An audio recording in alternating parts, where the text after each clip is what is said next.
And we are back. Our next story comes to us from LGBTQ Nation. The movement to ban LGBTQ plus books is not slowing down. Here's what we can do about it. The only queer content Casey McQuiston had as a teen was a Brokeback Mountain DVD they stole from Blockbuster in 2007 and hid in the bottom drawer of their desk.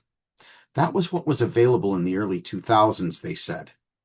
McQuiston, the best-selling author of queer novels like Red, White, and Royal Blue, and One Last Stop, grew up in Southern Louisiana and attended a Southern Baptist school from kindergarten through 12th grade. Queer books? Well, that was not part of my world, they explained. It was not even something that occurred to me could exist. Sexual reproduction and evolution were also not taught. Imagine getting to Bio 101 freshman year of college and being like, what does any of this mean? I feel so protective of the world we have now, they added, where you can literally go to Barnes and Noble and there's a queer table. And then there's more books that are queer that are in the other sections. And you don't have to shoplift Brokeback Mountain from Blockbuster Video when you're 17. But that world, of course, is in jeopardy. The 2025 report from PEN America called the current state of book bans unprecedented and undeniable. Never before in the life of any living American have so many books been systematically removed from school libraries across the country, the organization stated. Never before have so many states passed laws or regulations to facilitate the banning of books, including bans on specific titles statewide. Never before have so many politicians sought to bully school leaders into censoring according to their ideological preferences, even threatening public funding to exact compliance. Never before has access to so many stories been stolen from so many children. McQuiston joined American Library Association President Sam Helmick and PFLAG National CEO Brian K. Bond in a chat with LGBTQ Nation about preserving youth access to LGBTQ plus stories. Fresh from speaking together on a panel at South by Southwest EDU, the trio spoke about the life-changing magic of LGBTQ plus books, both for the LGBTQ plus and non-LGBTQ plus kids alike, as well as what we can do to challenge the figures who are working to shield minors from knowing that LGBTQ plus people exist at all. The modern parents' rights movement exists as a blatant backlash to the fact that there is more queer literature available than ever before. While it arose during the pandemic to combat school mask mandates, the movement has made a sharp and hateful pivot. Parents' rights activists, led by groups like Moms for Liberty and propped up by hate machines like Libs of TikTok, have transformed the movement into a right-wing crusade against marginalized identities. Despite its name, it does not fight to empower all parents, just conservative ones who claim they have a right to control what their children and all the rest of the students are exposed to at school.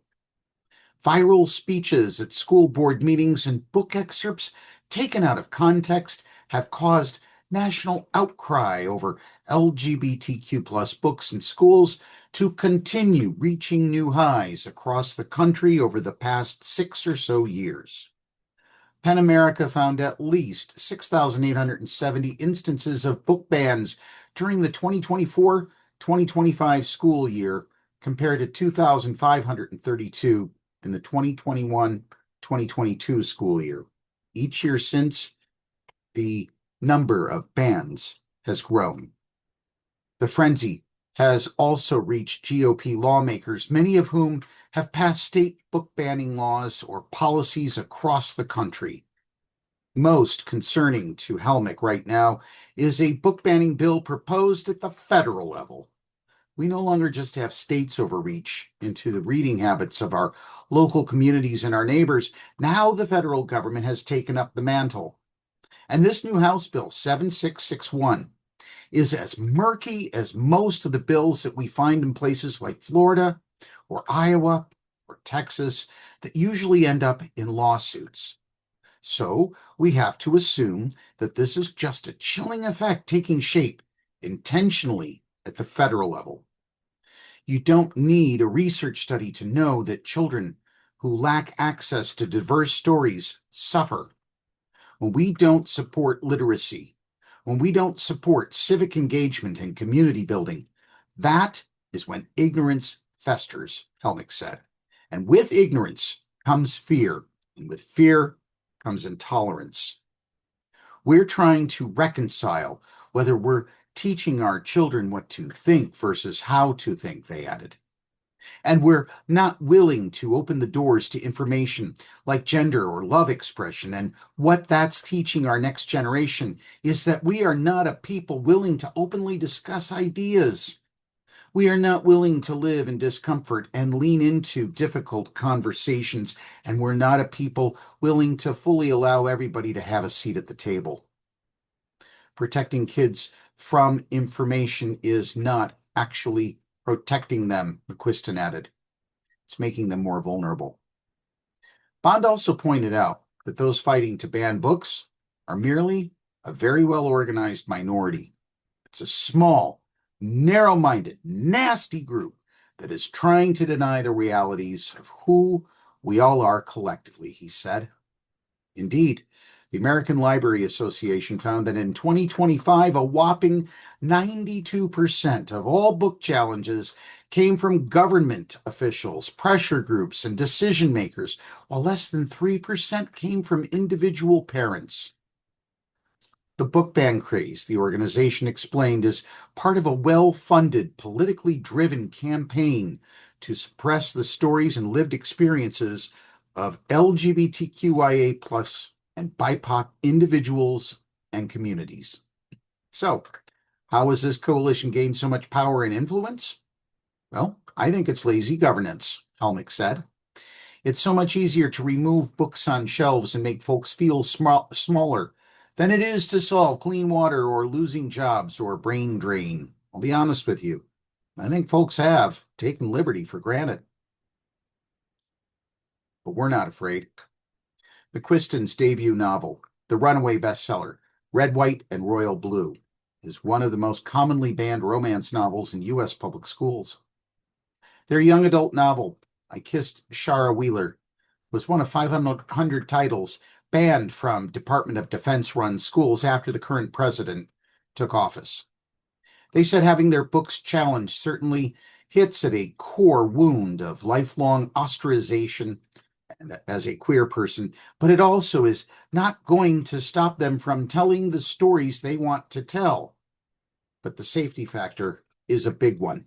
Once your book becomes a banned book or a targeted book or a threatened book, there is the discourse cycle that gets picked up. Right-wing media is kind of an outrage chamber that really strips everything out of context and creates a lot of targets on authors who are not institutionally protected. We don't have an employer. We're essentially glorified freelancers. We don't have security teams. We don't have a lot of resources with which to protect ourselves, and it can be scary. Beyond that, they said the majority of authors depend on sales to schools and libraries to make their living, so book bans directly put them in financial jeopardy. That said, they haven't met any targeted authors who have changed their approach to storytelling. They may have shifted their social media presence or their willingness to attend public events, but creatively, they have stayed strong. If anything, it has shown me that young readers really need us to demonstrate that we're not afraid and that we can't be pushed out, McQuiston said, because we are the adults that they're looking up to. Writers are very stubborn people, they added, and we wouldn't want to get into this job if we didn't feel really strongly that we had something we wanted to say. But what about the sex scene? Helmick knows conservatives don't trust them, As the first non-binary president of the American Library Association, they say that right-wing parents and activists questioning the appropriateness of LGBTQ plus books for children have basically counted them out as a reliable source. But Helmick says it doesn't matter. They don't need to be trusted because the books speak for themselves. Don't take my word for it, Helmick said, emphasizing that the best way to combat book bans is to encourage folks to visit libraries and actually read the books they're so worried about. Libraries, Helmick explained, are the easiest, safest place to connect with others and change your mind. So it's okay if folks don't want to trust a national figure for librarianship. I don't want you to. I want you to read the book for yourself. Helmick said the trend of judging a book by an excerpt reflects America's current inability to have a deeper dive into a longer, comprehensive conversation. Viral videos of activists reading queer sex scenes aloud seem to dominate the discourse around LGBTQ plus books, but many times folks horrified by these moments have not read the rest of the book or perhaps not considered that teens are thinking about all of this, whether it's present in a book they read or not.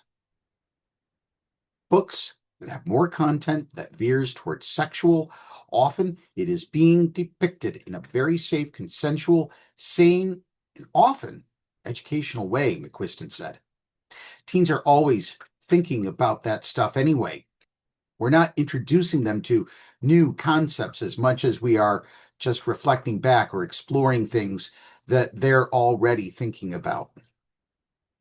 McQuiston thinks it is far more responsible to allow kids to explore and learn about sexuality in a controlled environment rather than from the internet, where they will inevitably go if their access is cut off elsewhere.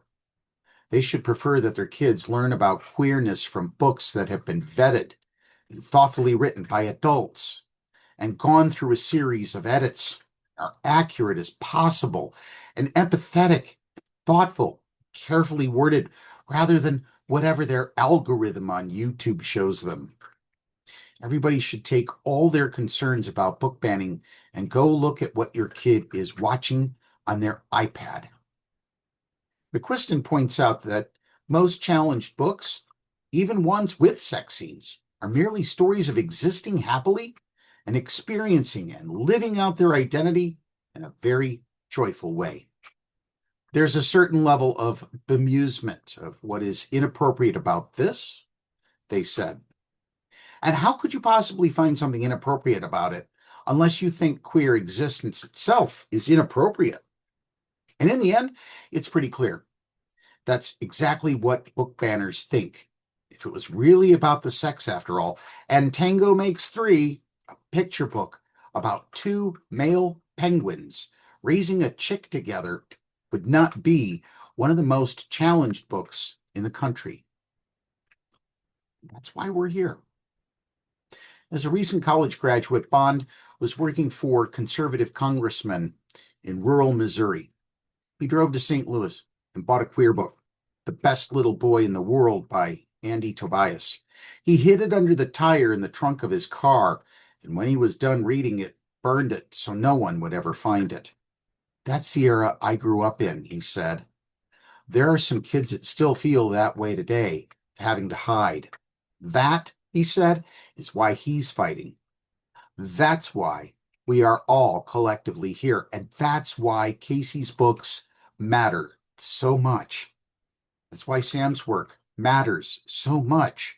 That's why PFLAG parents matter so much, to ensure that every kid has the ability to see themselves and to thrive. I am old enough that I was told I could not dream, he added. I don't want any kid to have to go through what I did. We're going to take another break. When we come back, we're going to do a roundup of several news stories involving conversion therapy, public bathrooms, and Kash Patel. We'll be right back after these messages.